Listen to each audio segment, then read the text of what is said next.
tenía una pérdida de peso. Entonces, esta evaluación nos va a permitir también orientar el diagnóstico que estamos buscando. En laboratorio, en la primera parte, normalmente se utilizan las pruebas del VIH. O sea, hoy es por el tema de la globalización, por el tema de que esta se ha convertido en una pandemia y que ha aumentado mucho la incidencia. Entonces, hoy casi es rutinario hacer a todo paciente que llega al hospital y hace laboratorio una prueba rápida para ver si son reactivos a el VIH. Si son reactivos, entonces se les envía a hacer pruebas específicas como la de Western Blot y la de la prueba de ELISA, ¿no? Que son específicas para este tipo de virus. La prueba del VHC. ¿Quién sabe qué es el VHC?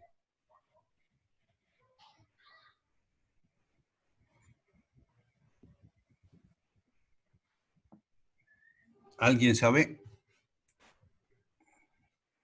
Entonces, ¿qué es el EGO? Examen general de orina. ¿Y el VHC? Sí.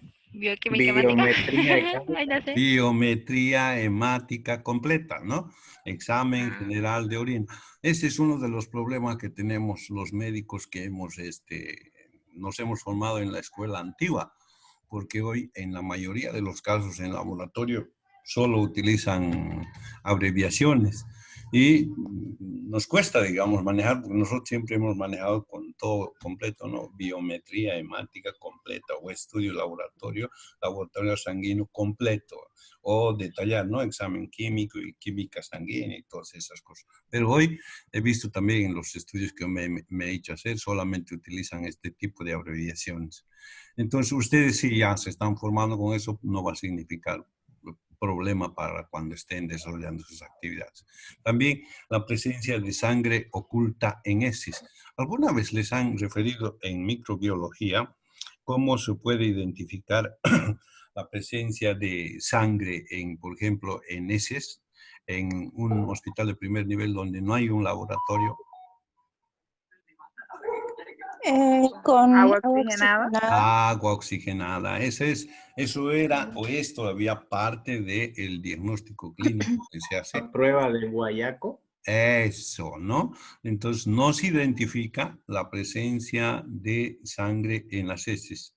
Todavía se practica, pero en el primer nivel y en provincia. Porque después acá en los hospitales de primer nivel, hospitales de segundo nivel y tercero, lo hacen directamente en laboratorio, ¿no? Entonces, era una posibilidad de poder conseguir un diagnóstico a través de eso. Muy sencillo, usar agua oxigenada y aplicar y teníamos el resultado. Bien, en imágenes también podíamos haber pedido rayos X de senos paranasales, tórax y abdomen, o sea, todos los tipos de imágenes que pues, eran posibles o son posibles sacar con este tipo de exámenes, ¿no? Y la USG abdominal y pélvico, ¿a qué se refiere? Ultrasonografía abdominal pélvica. Ultrasonografía, ecografía abdominal pélvica, ¿no? Entonces, se dan cuenta todavía cuando no manejamos las abreviaturas tenemos un problema, digamos. Están las ecografías transtorácicas, transesofágicas, la ultrasonografía Doppler, que es imagen a color y con sonido, sobre todo que se utiliza en problemas cardíacos, ¿no? Los cardiólogos dicen, bueno, ¿sabe qué? Vamos a hacer un examen de Doppler y nos sacan una imagen a color, con sonido y todo eso para una valoración cardíaca. Entonces, estos son los exámenes. Ahora hay muchos más exámenes. Estos son los que mínimamente podríamos utilizar hasta en un hospital de segundo nivel y solicitar en el primer nivel, pero a los laboratorios o a los gabinetes de los hospitales de segundo nivel, porque solo ahí encuentra eso, ¿no? Los estudios de laboratorio complementarios, PCR, que nos sirve para muchas patologías. Entonces, es otra prueba que nosotros podemos pedir. La procalcitonina también, y entre otros exámenes que podemos pedir para poder orientar el diagnóstico y identificar la patología de la que está produciendo este tipo de fiebre, ¿no? En laboratorio también podemos ver un examen de neutrófilos porque nos va a dar resultados que nos puedan orientar también en el examen o en las patologías que están produciendo este tipo de problemas. En tuberculosis pulmonar y extrapulmonar son de gran apoyo la toma del hemocultivo, tinciones y el PCR. Sobre todo en el tema de tinciones vamos a utilizar, ¿qué tinción utilizamos para ver si es, qué tipo de bacteria? ¿Qué tinción utilizamos para ver el bacil o de Koch, diré? Me estoy amasando aquí. ¿Qué se llama? Y el Nielsen. Sí, el Nielsen, ¿no? Esa es una tinción especial para bacilos ácido alcohol resistentes que nos puede permitir evidenciar la presencia de estos bacilos que están produciendo una patología. Esta se utiliza también para los bacilos de Hansen, los productores de la lepra, ¿no? Entonces es otro laboratorio, otra tinción de laboratorio que podemos pedir. Y el cultivo, en casos crónicos, donde el diagnóstico ha sido difícil. Por ejemplo, hay casos en los cuales existe un proceso de tuberculosis encapsulada, se llama, ¿no? En las áreas donde ha habido cavernas existe una calcificación con un núcleo de bacilos que han sido encapsulados que van a producir mientras se encuentren y en un momento donde hay una baja defensa se va a reactivar el cuadro. Entonces, para este tipo de casos o cuadros donde no existe, en pacientes no bacilíferos, por la poca cantidad o por la presencia de estos bacilos en otros lugares que no sean los pulmones o extrapulmonar, vamos a tener generalmente problemas en el diagnóstico. No va a ser posible observar el bacilo, por lo tanto, vamos a tener que recurrir a cultivos, en este caso, de los órganos que estamos pensando que puedan estar afectados por este problema. Las micosis también siempre han sido un problema de difícil diagnóstico, difícil curación, y sobre todo si es a nivel pulmonar. Estas van a requerir cultivos prolongados de hasta 2, 3 meses para identificar como causa de origen de la patología, ¿no? Entonces hay algunas micosis pulmonares que son tan crónicas y la gente o los médicos que están tratando se piensa que es un problema de tuberculosis y examen tras examen negativo y negativo y negativo, y nosotros estamos entregando tratamiento. Entonces, muchas veces cuando a alguien se le ocurre, dice, ¿por qué no hacemos observar si hay hongos? Realmente hay cuadros que sí existen eso. Yo tuve un amigo que tenía ese problema y tardó como 7 años, 7 años en realidad en querer resolver hasta que después de un estudio que se le hizo en el Instituto del Tórax en La Paz, recién identificaron y ahí hicieron el tratamiento. Entonces, en este tipo de patologías también. En gabinete estamos hablando de imagenología o también los temas de la biopsia a través de la endoscopía, toma de muestras, la broncoscopía, que ya ahora no se hace, ¿no? Porque es una prueba bastante, ¿cómo se dice?, agresiva. Provoca mucho molestia y además provoca muchos efectos secundarios debido a que se utiliza un contraste para introducir en los bronquios y cuesta la eliminación o que el paciente elimine, le cuesta bastante. Entonces ya se ha dejado de utilizar esto y se utiliza generalmente imagenología directa en radiografía o en radioscopía que ha reemplazado a este tipo. Biopsias hepáticas en el caso de que haya lesiones hepáticas o a nivel del vaso, las biopsias también que se realizan en cualquier toma de muestra como la paratomía, la paroscopía, que son muestras o son pruebas que se realizan. La fluoroscopía es otro instrumento que también ayuda al diagnóstico, sobre todo porque nos va a ver la variación que existe en la consistencia de cada uno de los órganos. En la fluoroscopía vamos a ver, vamos a identificar un cambio de consistencia de un órgano. Por ejemplo, en pulmones vamos a ver el parénquima normal de un color y los nódulos de calcificación que no son nada más que cicatrices de cavernas antiguas, las vamos a ver con de otro color. Entonces, todos estos exámenes que estamos viendo son exámenes que se hacen en laboratorio y que nos sirven para identificar este tipo de... ¿Cuál es la opción que tenemos para hacer tratamiento en este tipo de patologías? Primero, hay que hacer etiología, identificar la causa probable de la patología.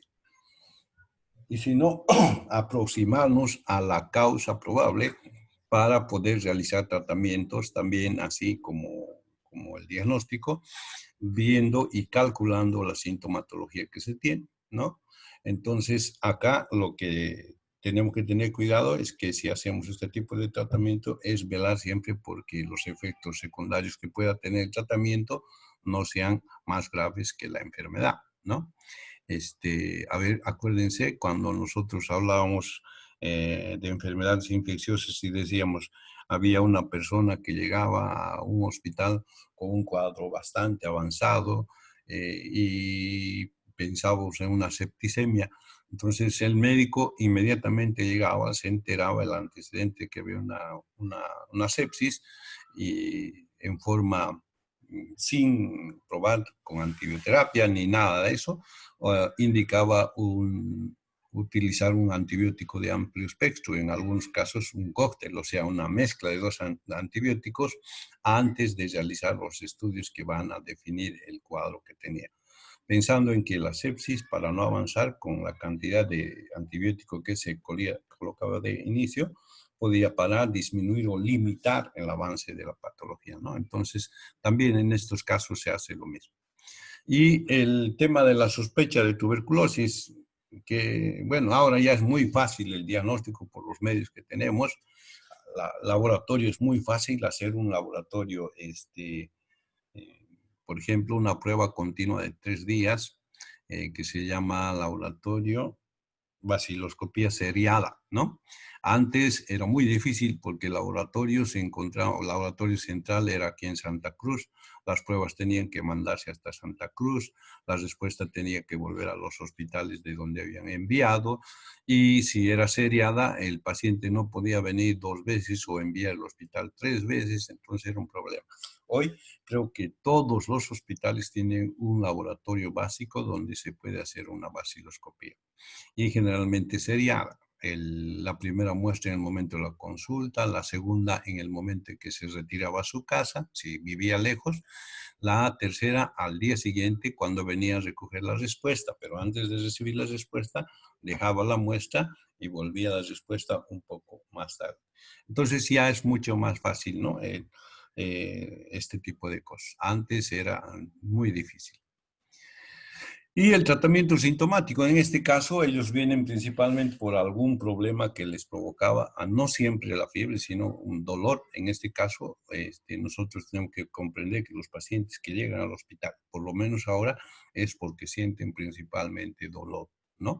Si no hay dolor o si el dolor se podía aguantar, ellos no venían hasta que esta no le aplique y le provoque un dolor que no podía aguantar. Entonces, recién en ese tipo de situaciones, el paciente se hace presente en consulta. El uso del paracetamol, el acetaminofén, así se llama, 500 miligramos cada 4 a 6 horas, es el fármaco de elección. Hoy se está utilizando también paralelo a esto o también como alternativa el ibuprofeno, ¿no? Que aparte tiene una acción antiinflamatoria, pero que cuando se toma en muchas cantidades provoca problemas también a nivel digestivo. En el caso de fiebres resistentes, antes se utilizaba el naproxeno, 500 miligramos cada 12 horas vía oral, que solía ser eficaz. Hoy ya no se utiliza más, se utilizaba como analgésico y también era un antiséptico, ¿no? Actualmente se utiliza otro fármaco en vez del paracetamol, en Brasil sobre todo. A ver, los que están en Brasil, ¿cuál es ese medicamento de preferencia para calmar el dolor y como antifebril?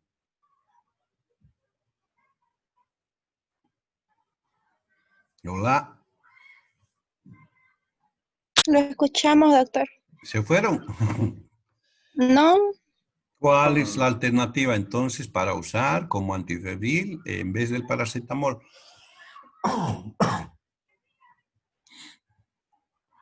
Hay un medicamento que se utiliza y en Brasil no se usa paracetamol, se usa ese medicamento. Toxadol. No, otro. Ibuprofeno. Ibuprofeno. Ya hemos hablado del ibuprofeno, otro. Dipirona. Ah, ¿qué se llama? Dipirona. Dipirona. La dipirona es un medicamento que utilizan en otros lugares como un excelente antitérmico, pero que por su costo y algunos efectos secundarios que tiene, entonces prefieren utilizar el paracetamol. Y además que el paracetamol está en el paquetario del Seguro Básico de Salud en Bolivia, entonces eso es gratuito. Y el médico normalmente cuando hace su receta piensa en que el paciente va a tener dificultad en comprar, entonces le entrega porque es gratuito. Pero la dipirona es un medicamento alternativo de muy buenos resultados. Generalmente se utiliza en forma intramuscular. Y como les digo, es un medicamento alternativo. Por lo menos por la información que tengo de sus colegas que vienen de Brasil, de sus compañeros y todos, nos indican que sí, la dipirona es un medicamento que utilizan como antitérmico en casi todos los casos, ¿no? El paracetamol, por sus cuestiones de efecto secundario, daño a la mucosa digestiva, entonces está como más bien con medicamento alternativo, al revés de Bolivia, ¿no? ¿Hasta aquí alguna pregunta?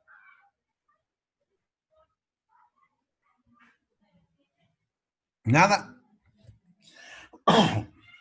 No. Este tipo de temas son temas de conocimiento básico, sobre todo de este grupo de patologías, porque requiere un estudio detallado de cada una de las patologías que le hemos visto y estamos viendo en forma general, porque muchas de las enfermedades infecciosas tienen este carácter, este grupo de datos que nos van a poder desorientar. Cuando ya conocemos esta información, nosotros podemos orientar gracias a los conocimientos que estamos adquiriendo más fácilmente un diagnóstico.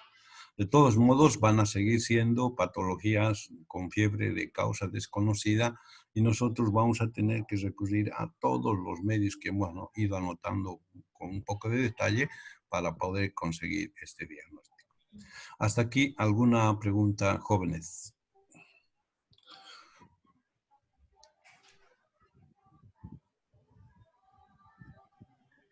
¿No hay preguntas?